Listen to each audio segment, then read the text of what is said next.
ఈ రోజే డౌన్లోడ్ చేయండి, మీ ఫేవరెట్ షోస్ చూడండి. అమ్మా ఆగండి. మిమ్మల్ని లోపలికి పంపించొద్దని ప్రిన్సిపాల్ గారు స్ట్రిక్ట్గా చెప్పారు. పాప క్లాస్కి టైం అవుతుంది. కరెక్టేనమ్మా, కానీ మీరు ఫీజు కట్టలేదంట. అది కడితే తప్ప లోపలికి అలౌ చేయొద్దన్నారు. లేదండి, నేను ప్రిన్సిపల్ గారితో మాట్లాడతాను. లేదమ్మా, మీరు ఫీజు కట్టడానికైతేనే లోపలికి పంపమన్నారు. ప్రిన్సిపల్ గారిని కలిసి ఎలాగైనా ఒక వారం రోజులు టైం ఇవ్వమని బ్రతిమాలుకుంటానండి. నేనేం చేయలేనమ్మా. అది కాదండి, వారం రోజుల్లో పాపకు ఎగ్జామ్స్ ఉన్నాయి. దయచేసి కొంచెం పెద్ద మనసు చేసుకుని పాపని పంపించండి. అదంతా నాకు తెలియదమ్మా. మిమ్మల్ని ఇప్పుడు లోపలికి పంపిస్తే నా ఉద్యోగం పోతుంది. నన్ను అర్థం చేసుకోండి అమ్మా.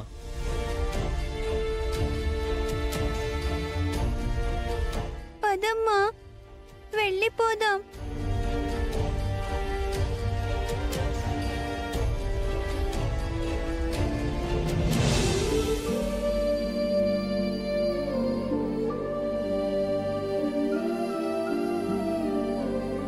అమ్మా, నాకొక డౌట్.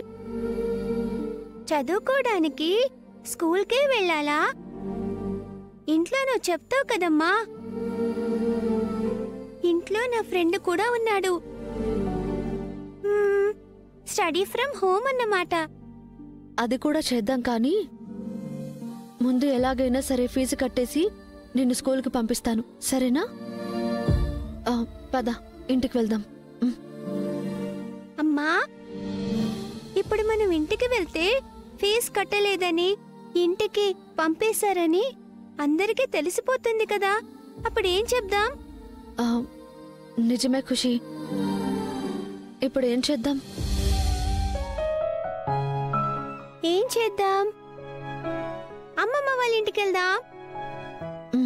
సరే ఖుషి, ఉండు, ఆటో పిలుస్తాను. అమ్మా, ఏంటి? ఆటో వద్దు, నడుచుకుంటూనే వెళ్దాం. అంత దూరమా? నీ కాళ్ళు నొప్పులు పెడతాయి. నేను నడుస్తానమ్మా.